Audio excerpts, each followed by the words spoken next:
I used to be religious, born again in the Bible Belt, until I decided it was all a lie and went searching for truth, beauty, and goodness elsewhere. More than a decade later, I'm now a pastor, but I'm still not religious, and I'm still searching for the truth, beauty, and goodness of God in everyday life. I'm Eric Huffman, and this is Maybe God.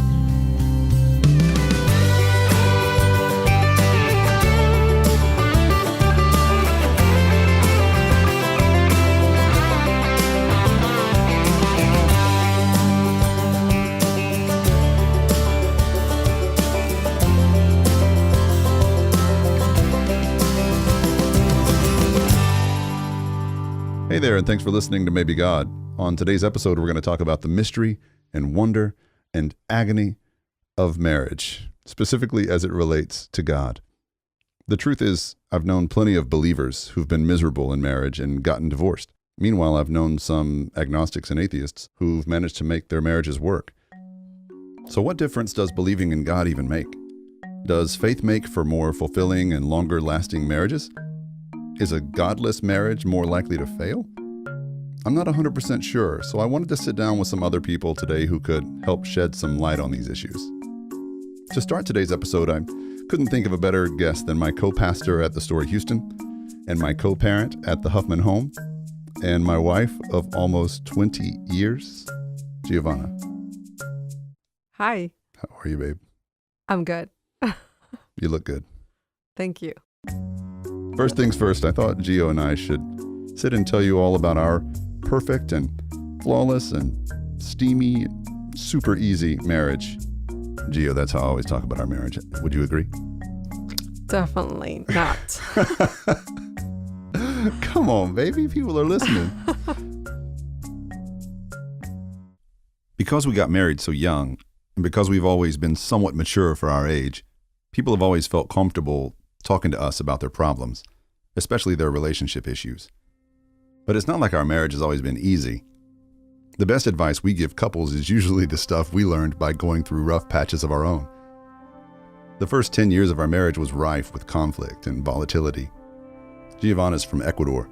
She's the daughter of a Pentecostal preacher, and after a falling out with her parents, she came to the United States when she was 16 and completely alone. She couch surfed around inner city Houston for almost 2 years.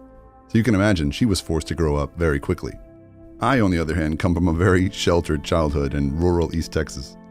When I met Geovanna, we were both 18, but she was a very serious adult who trusted no one, and I was a very playful kid who trusted everyone. We loved each other, but our relationship was uneven, and getting married didn't change that. If anything, things got worse before they got better. And through it all, somehow we held on, and now we enjoy helping other couples find their way through tough times as well. Your faith in God has always been just so ironclad and such a part of who you are fundamentally. Like you have this weird personal relationship with God. Weird. Well, yeah, like you're so deeply spiritual and you always have been.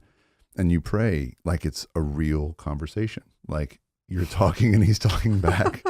And I'm glad I've got you on my team because you've got this direct line to heaven that I've benefited from many times. But I remember even before we got married and we were dating in college, your faith in God drove a lot of our relationship and how we spent time together because there were things we could and could not do as boyfriend and girlfriend. But we made out a few times. You remember that one time we made out in the chapel at college? Yes, the most sacrilegious making out of all history. For some reason, the prayer room in the chapel had a deadbolt lock on it. And people thought there must have been some intense praying going on in that room that night. But man, the guilt really set in quickly with you on the way back to your dorm room that night. Yes. And you told me that God punishes people for doing things like French kissing in the chapel. This is too funny. Tell us what happened that night. Well, it was just a stormy night. It was. Let me tell you, I dropped you off your dorm, and on the walk from your dorm to mine, lightning is crashing in every direction, and the wind starts to blow. And of course, my first thought is, oh my gosh, Gio's right. God is coming for us. No. Well, as it turns out, there was a tornado in town that Yes. night, and it destroyed part of the home, and a tree fell on the car of this sweet old lady that worked at the college. And you and I met for breakfast that morning, and you looked at me in the eyes, and you said, "Well, you remember what you said?" No, I don't actually. I thought I did. You said, "We did this, Eric." It's just too funny. 18 years old, we caused a tornado, and we went over to poor Helen's house, and we apologized to Helen and her husband, Mac, for ruining their car and their house by making out in the chapel that night. Oh gosh, it's too funny. And they looked at us like we were the craziest people on planet Earth. Well, it was crazy. I think it just came out of just this deep sense of just guilt that I had, because I felt in my heart that we shouldn't have been going there. Gio and I waited until we were married to have sex.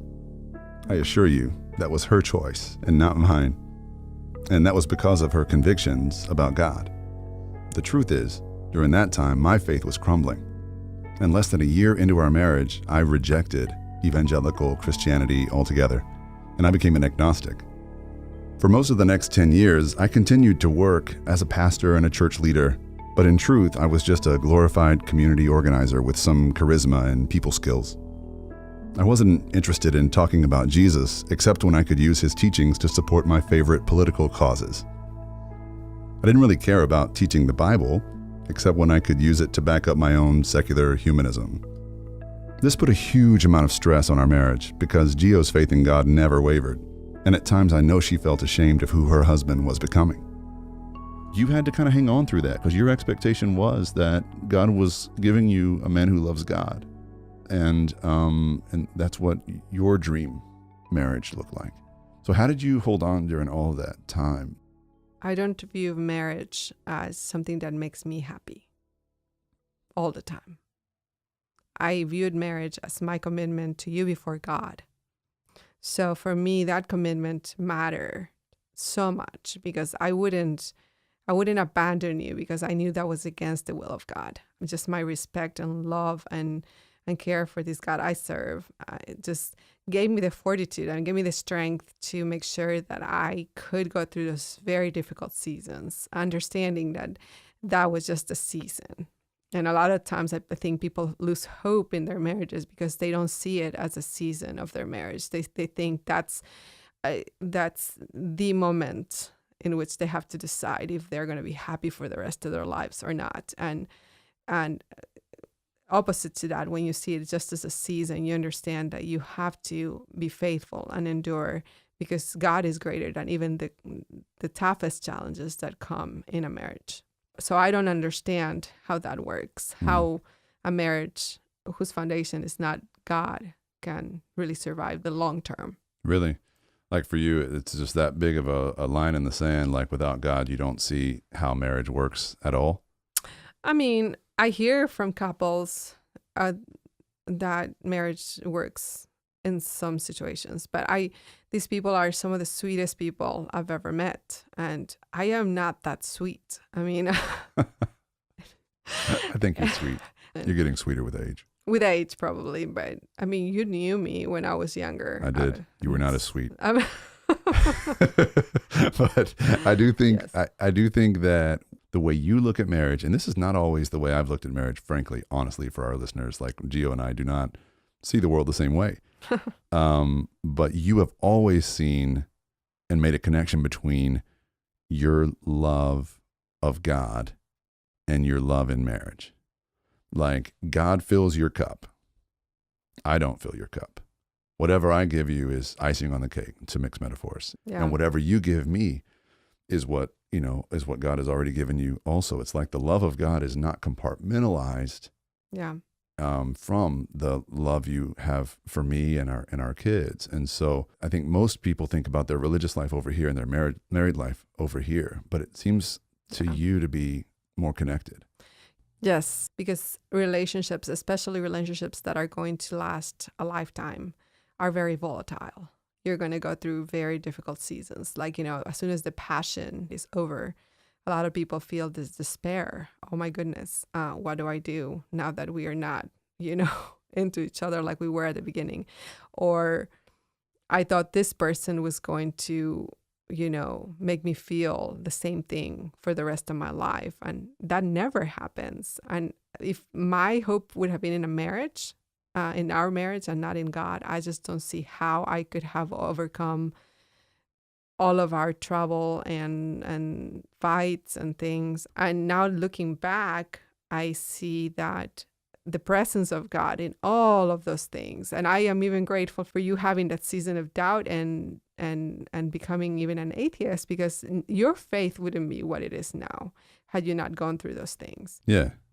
So I suppose we're in a pretty good place today.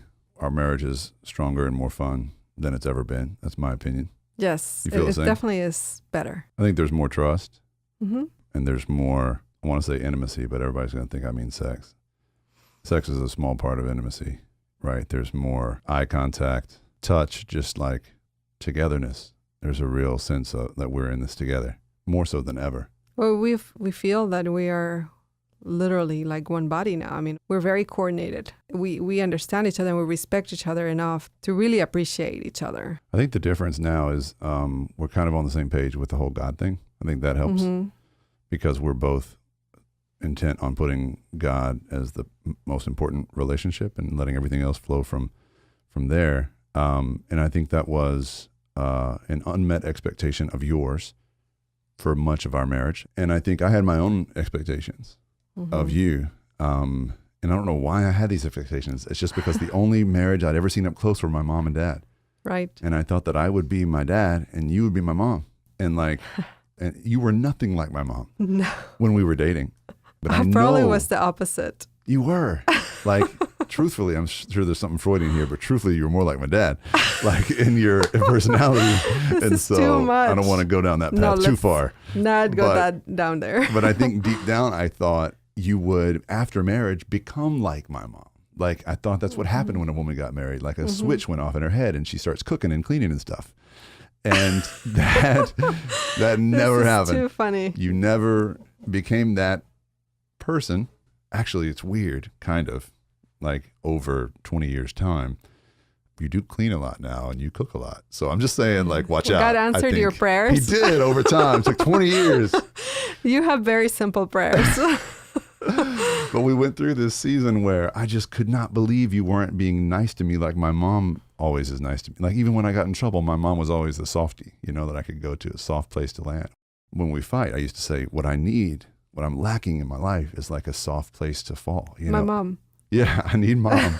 Mommy. But Yes. I think those unmet expectations in me and the unmet expectations in you kind of led us to this perfect storm of resentment. Yes. Where we were putting on a good show for people to think we were still, getting along or whatever. But on the inside, I think you secretly resented me and I secretly resented you. Mm-hmm. But resentment is never a secret. No, it's never a secret. It's always there.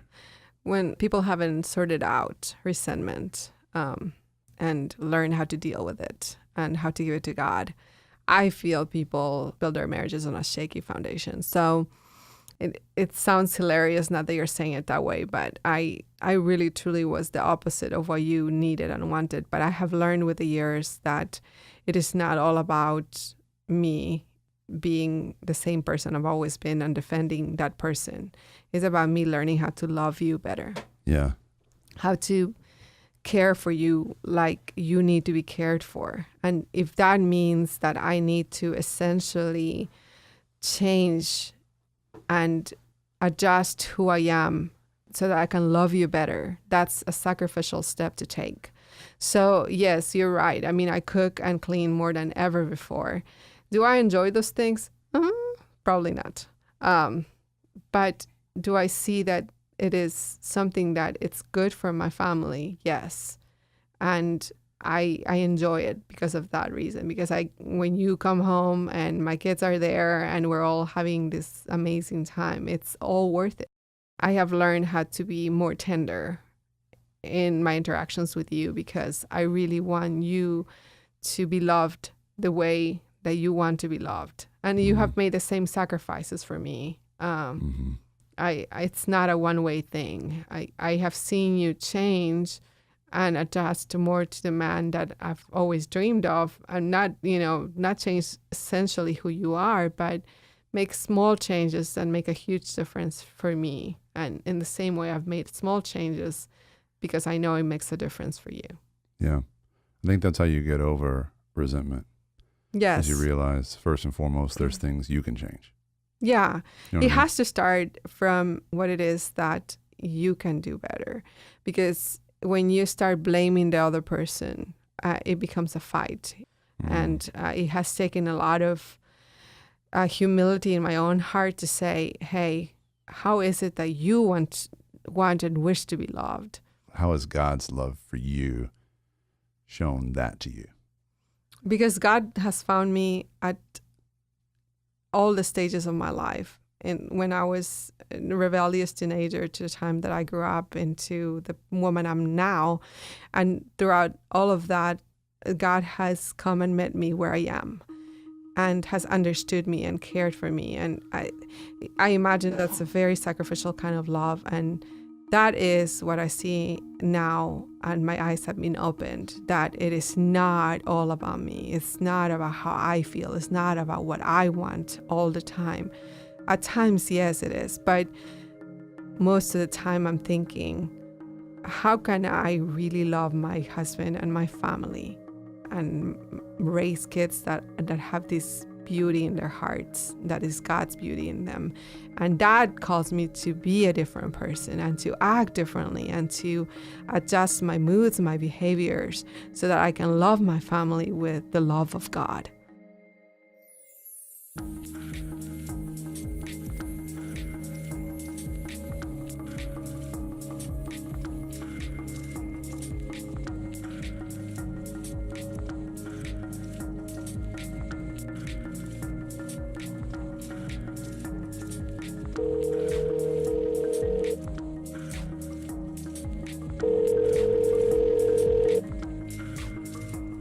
Hello. Sara Beth, Hey, Eric. you are live on the air. Okay. I'm just kidding. No, you're not. We're just recording. Thanks for the heads up. I miss you, man. How are you? 9 years ago, while living in Kansas City, Gio and I met and became friends with Sara Beth and her husband, John. They were so bright and cheerful, and they were both natural leaders who were successful in their careers. From the outside looking in, their marriage seemed perfect, the stuff of fairy tales. And pretty much everyone who knew Sara Beth and John envied them in some way. We met in college. We both went to Drake up in Des Moines. He was like the fourth guy I asked to my sorority formal one winter, and, it blossomed from there. Yeah. Was it love at first sight for you? No, I'm not a big believer in that, to be perfectly honest, but we hit it off pretty quick. Then we dated through our last couple of years of college and got married about a year after we graduated. When I met you guys, I think myself and everyone who knew you just really admired you guys and the kind of family that you were raising together and the kind of vibe you guys had together. And it was just this idyllic picture.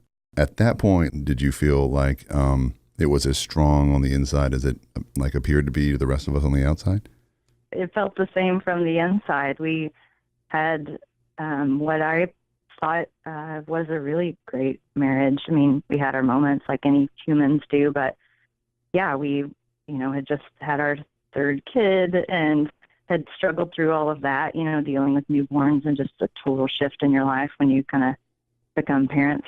And yeah, we were leading a couple study in church, as you know, and we were, both really involved in the community. It was a good time. There was no hidden struggle happening behind the scenes. There was one night in 2012 that I'll never forget. I was at home helping Gio put the kids to bed when Sara Beth called and asked me to come over right away to talk to her and John. I was scared to death. I had no idea what was going on. I just knew Sara Beth was crying on the phone and I could hear John sobbing in the background. That was actually the next day, so I'd had a whole day to recover, and I'm not sure it made any difference. John sat me down on the couch and We'd had a couple of weeks of something feeling kind of off, not crazy, but we just weren't communicating well. And that was literally the only lead up to this, was, we're not communicating super well for 2 weeks of our 10-year marriage. And he sat me down on the couch and told me that he was gay, that he always had thought that he was, but he was raised to believe that that was a choice and a sinful one at that. And so he kind of worked his whole, since he was 8, to overcome it and to kind of not be who he felt like he was. Yeah. And I think, we had hit a point in our marriage where, there's no more newborn distraction. John had taken a new job the year before, so he was kind of settled in his career at that point. I was too. So it felt like we were settling into what I was thinking of as, kind of smoother sailing, easier, days ahead than the hecticness of babies and diapers and all that stuff. But I think what it meant for him was there wasn't any more giant distraction. And he had to deal with, who he was and what he was looking forward at, which was a life of living out somebody that he had at that point just finally figured out he couldn't pretend not to be. Yeah. It's hard for me to put myself back on that couch again because it was such a devastating moment. It was completely awful. I remember a lot of things, but one was I had an entire roll of toilet paper, I think, that I went through that night. I ended up with lint all over myself. And we just sat on the couch and cried together, and I was terrified because I thought, oh man, I'm going to lose my kids. Everything that I know to be true, all my defaults are completely gone. Right. Anyway, so it was that next night when we invited you over into our mess. Man, you guys were didn't know what to do. Yeah, you were so upset when I got there. Honestly, I've thought until this moment that he had just come out to you, that it just happened. Yeah, it was the next night. What was your initial reaction? Did you say, "Are you sure?" Did you say, "No way"? Did you say, "Let's pray about it," or "Let's stay together"? What'd you say? This is ridiculous. He was really upset, obviously, when he was telling me. He started crying and then could barely get it out. So, the first thing I did was say, we'll figure this out, and gave him a hug because again, it's your defaults, right? We had been best friends and married for 10 years. If he's really upset, I'm going to comfort him because that's what we do. And before I went to bed that night, he had arranged for a place to stay that night, which was also just again, completely jarring. I had gone to bed beside him the night before, and tonight he tells me he's gay and he, goes and sleeps somewhere else. So I was just reeling. I didn't sleep that whole night or for a lot of nights to come. But yeah. I remember we talked before he left about what do we do from here? What should we do? And we both agreed, and this isn't, you didn't plant this, but we said, well, we should just talk to Eric. He'll help us think through what we should do. And I think that probably does speak to the role that faith played in our marriage. Yeah. I'm pretty sure I was of zero help to you at that point in your life because I was as shell shocked as anyone. I mean, I know I remember asking you at some point in the weeks following this just shocking moment, if you had any idea, if you ever suspected anything along these lines, and I don't think you did. And no. From the outside looking in, I think it's hard to understand how that's possible. But human sexuality and stuff is a funny thing, and it's not as black or white as we sometimes make it out to be. And you guys were so in love and truly respectful of each other. Your marriage was not a sham, even with this element, it was sincere and authentic. You weren't faking it. Right. That was the focus of his life, to be straight. So, and he was good at it. He had a lot of practice, and for most, until the very end there, until those last 6 months when he really sort of faced that this wasn't a choice and it wasn't something that was going to change no matter how hard he prayed or, how much he repostured himself in his life. Until that point, he was really good at it. And yes, our marriage, was healthy and heterosexual in every aspect. Yeah. Another thing that's pretty normal is for the person who is surprised. In this case, you have the rug pulled out from under you. You've got children ages 2, 4, and 6 at home. And suddenly this happens. I think a normal response would be to kick him to the curb and to be the victim of his antics or his choices. And you never did that.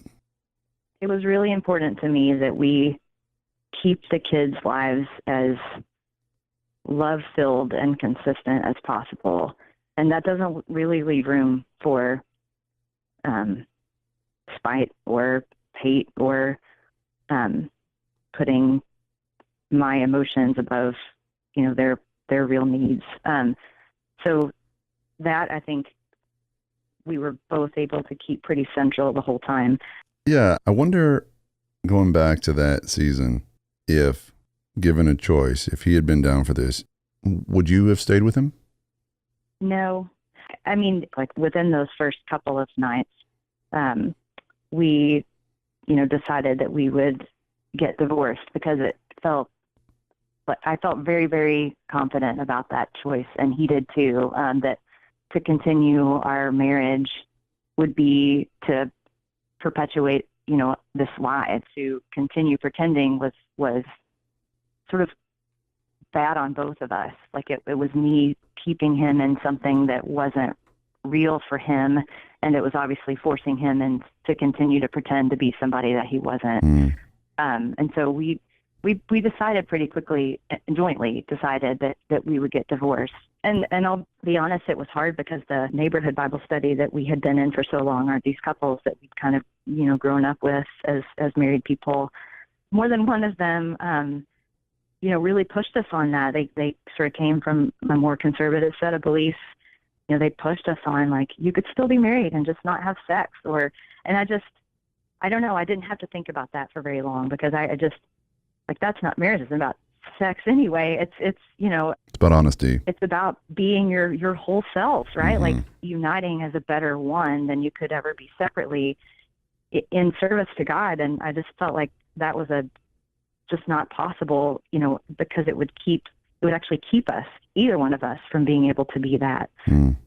So the decision to divorce, even though my whole life, John and I both use this phrase like divorce isn't an option. I mean, we're so cocky and confident about that. Like, right. It's not an option. It's just not. Nope. We don't. I mean, we work through things. We don't get, but you can't work through being gay. Like, right. It was a thing. And so suddenly I went from being someone who was so super clear about the black and whiteness of it to smack dab in the, most mid gray that you could find.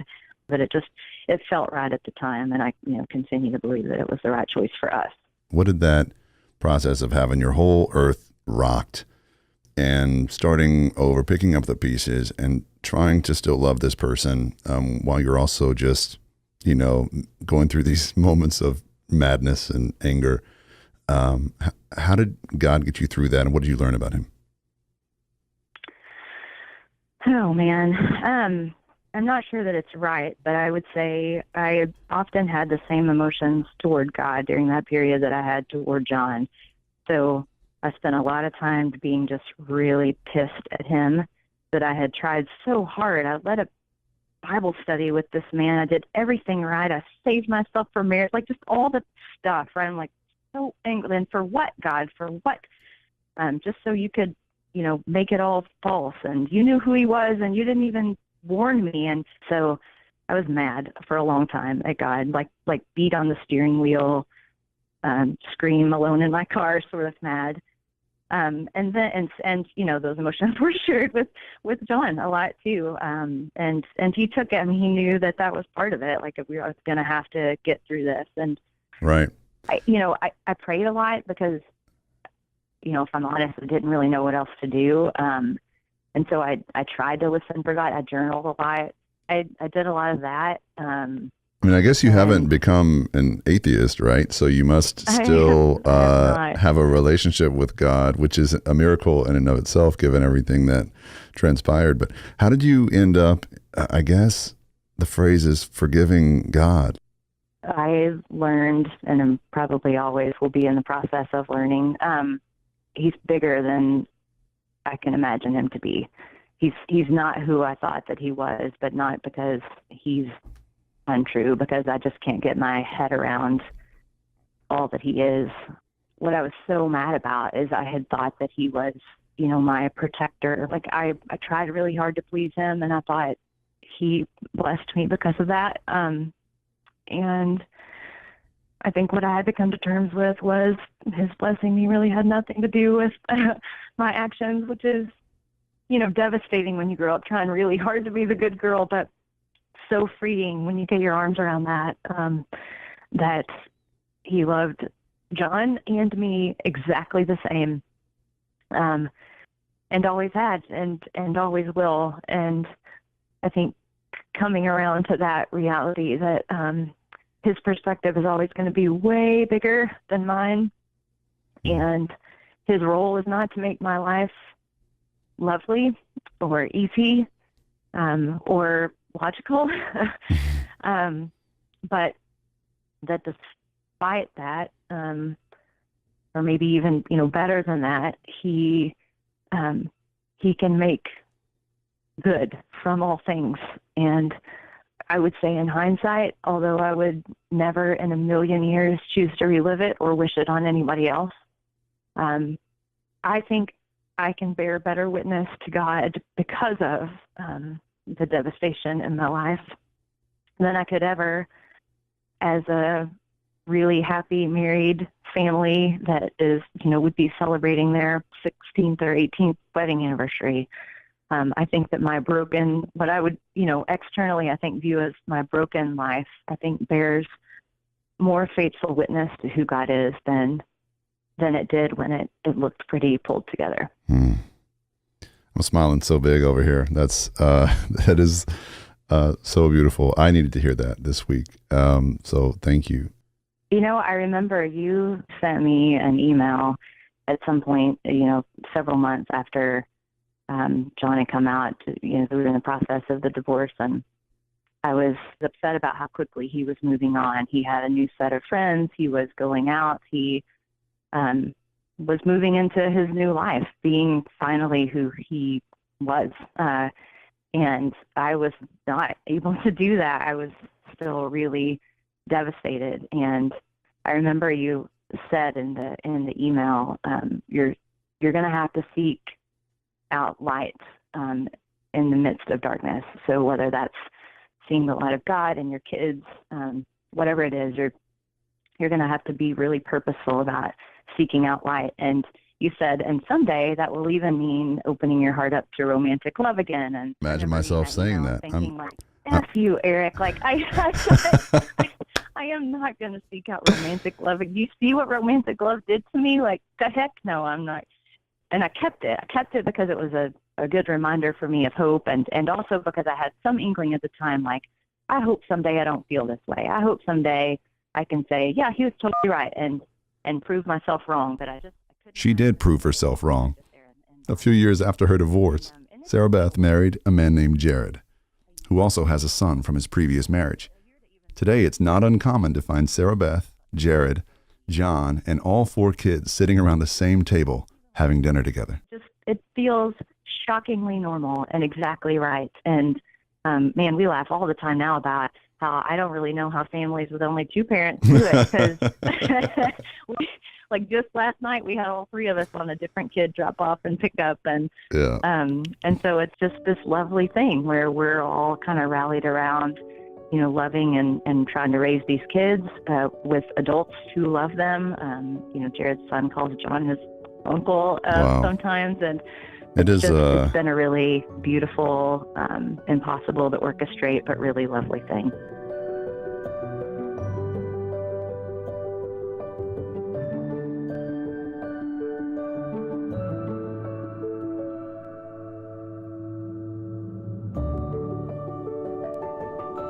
I met Emily and Ricardo 2 years ago when they walked into the story for the first time. Gio and I took to them right away. They're a multiracial couple like us, but right away we could also tell they were going through a pretty hard time together. I would say a little bit more than rough. I think, Eric, we were about ready to call it quits, and coming to the story was kind of a last-ditch effort. Really? How long had you been together at that point?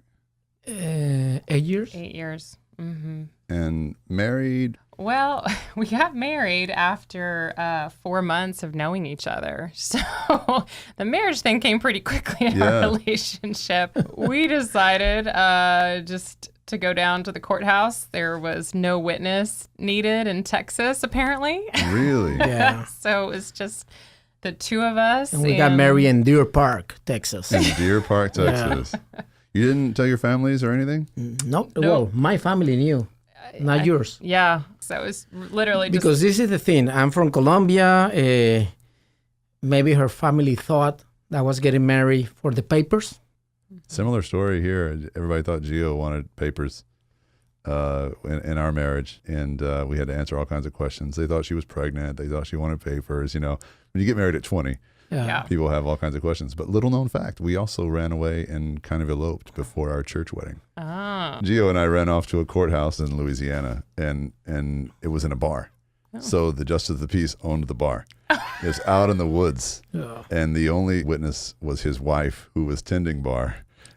And so we've got her signature and some drunk guy who couldn't even write his name. Those are the two signatures on our marriage certificate. It was memorable. What was it about each other that made you decide to take that leap? Well, me, I always honestly, white girls. Okay. I never liked Latinas. Start. That was a good start. She is white. Yeah, so yes. I always dated white girls. And since day one, we connected really easy. We had a lot of fun. We partied a lot together, and we enjoyed spending time together. And, I could kind of see us growing together, in the future. But at a 22, 23-year-old, mind, that was partying every weekend. Is that kind of what your relationship was about at that point? It was just party, and party. When I hear that word, it can mean a lot of different things. Yeah. What did it mean to y'all to party? We're going to be real honest today. I mean, we were doing a lot of cocaine, and that was our party. I mean, we would just get really high on the weekends and forget about our troubles. Lot of alcohol. Yeah. Yeah. Were you able to maintain a relationship through that? No. It was hard. It was hard. That lifestyle leads to a lot of bad decisions. We started going out without each other, and there's a lot of resentment that built up because of that. Yeah. We became very distant emotionally. So you were living for fun, basically. Yeah, it was fun. We never went to church. I was raised Catholic, so I always told her, let's go to church. She never believed in God, technically, she was atheist. So I respected that. Do you remember when it started to really go dark? Yeah, I think when you have the party lifestyle, you get to a point where you have to do more and more and more to be satisfied. And so when it wasn't the drugs and alcohol, it became, what's the next car we're going to buy? What's the next vacation we're going to take? But we did hit a point where, we were in debt. That was stressful. We didn't like each other at that point. That was stressful. Yeah. And we had these addictions that, had grown to become dependent on, and that wasn't working either. And when you get to that point and, you're financially stressed, emotionally stressed, it's like waiting for the fire to start. Right. All the tinder is there. Sure. And it was just like, what's going to be the last little to get the burning started. Yeah. How close did you get to calling it quits? Well, we were going to divorce at that point. Actually, it got so bad that I wanted to take my own life. One day I just jumped in my car. It was like a Wednesday, 3 p.m. I turned the car in the house, the garage. It was closed. I turned it on and I said, this is it. So I waited there for 5 minutes, and that's when I felt God touch me. That was the moment that he touched me, and he told me he was there for me. So It was not my time. So I turned it off, and I called one of my good friends, Marcelo's. Yeah. So he showed up. He canceled every meeting he had that day. So he introduced me to the story, started talking to me about the story, how it changed his life, Yeah. and about the Bible and the Bible story and everything. Then the next day, he went to a Bible study in the morning. So they prayed for me without knowing me. You guys pray for me. That was very touching for me. So I was like, I need to go there. Yeah. And that was the beginning of, That happened right before we met? yes. Oh, my goodness. He really got into a very deep depression, and I was trying to just fix it, and I didn't know how to fix it. And so I was just like, fine, whatever, we'll go to church if you think that'll help. And so You at that point still didn't really I really didn't believe in anything. So I just said, okay, whatever. If you think church will help, I'll go. Yeah, So, for sure. yeah, that was kind of where I was at. I was just Desperate. trying to desperately fix it and put it together. But I will never forget that day when I took her the first time that we went to the story. There were the songs and everything, and we heard you preach and everything, and Emily started crying. I was like, wow, she believed in something, Yeah. Something touched her. She was crying a lot in those days. Oh, yeah. Well, yeah.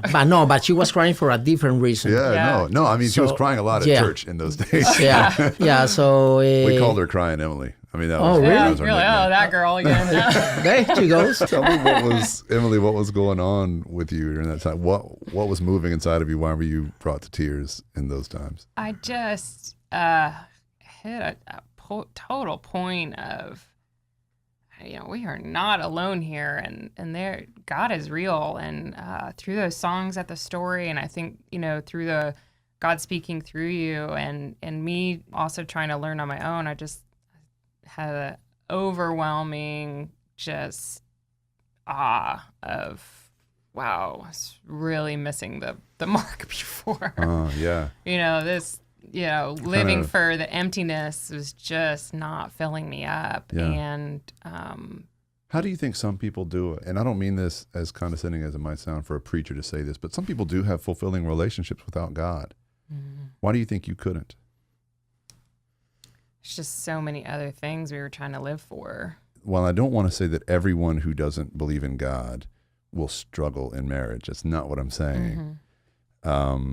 I do think that when God's not in that central place in your relationship, like something else has to be. And so I like to have honest conversations with people that don't have the same beliefs I do, and just hear them out on what kinds of things besides God can fit in that place. Because if it's each other, even if it's not yourself, if it's each other, you're bound to let each other down too, right? No one can carry that kind of a burden, the whole weight of a marriage on their own shoulders. And so how did you guys, once you kind of start to make that turn, and Emily's crying every Sunday and Ricardo's in church with her, and like, how did you see like real changes? Like, don't just give me like the church talk, like what actually changed in your day to day when you both kind of started to reintroduce God into your marriage? I think we were more connected to each other. I just wanted to be with Emily, like spend more time with her.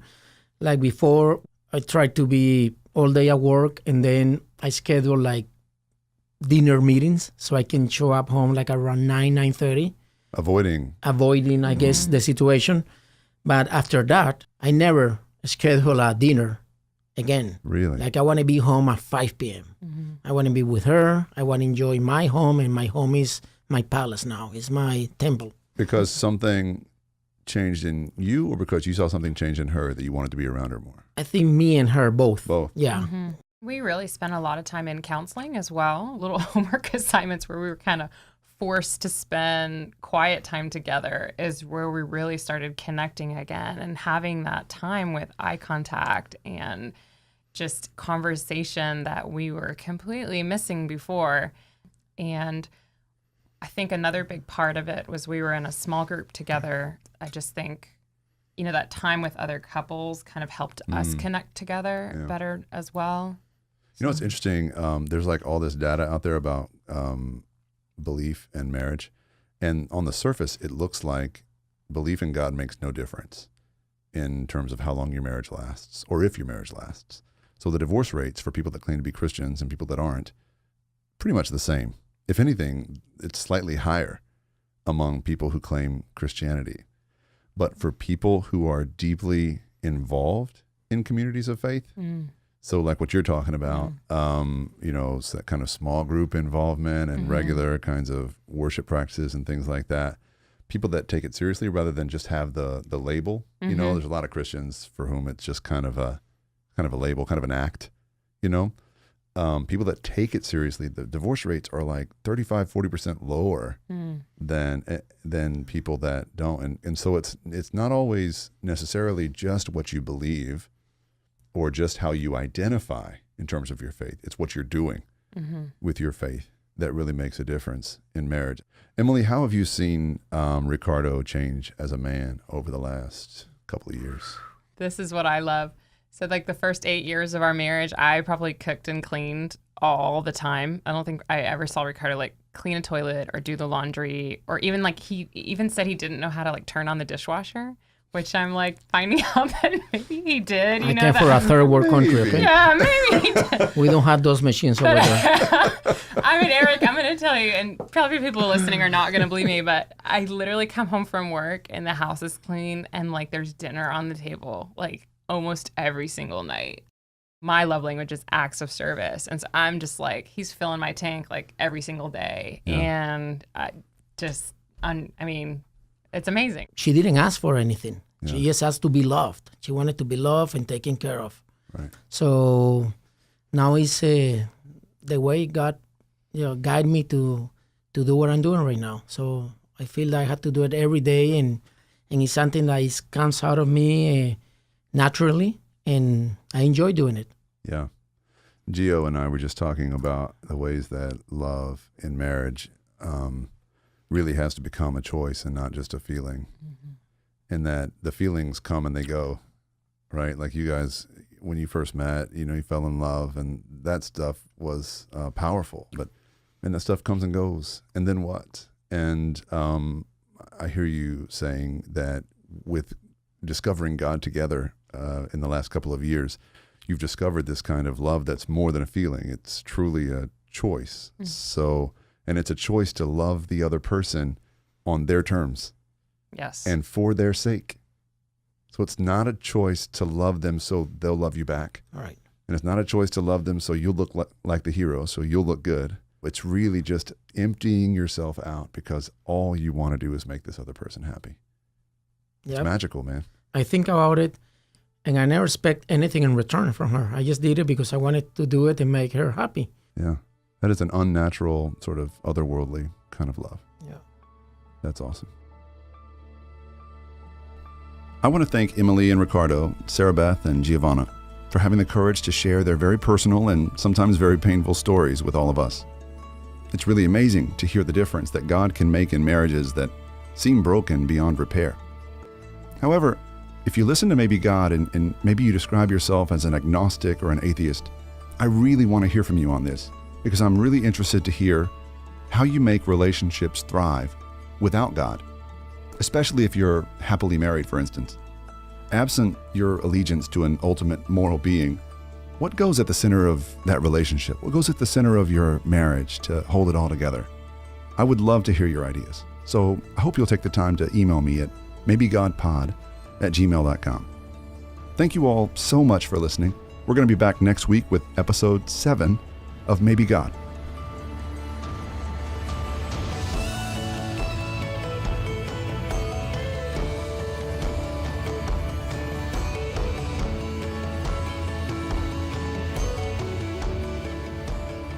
Maybe God is produced by Eric Huffman, Brandon Duke, and me, Julie Merle-Courtois. Our sound engineer is Pat Lowry, our editor is Brittany Holland, and music is by Nathan Bonus. If you have questions or doubts you'd like us to address in upcoming episodes of Maybe God, email us at maybegodpod@gmail.com or start a discussion with us on our Facebook page, Maybe God Podcast. And don't forget to subscribe today on Apple Podcast or your favorite podcast app.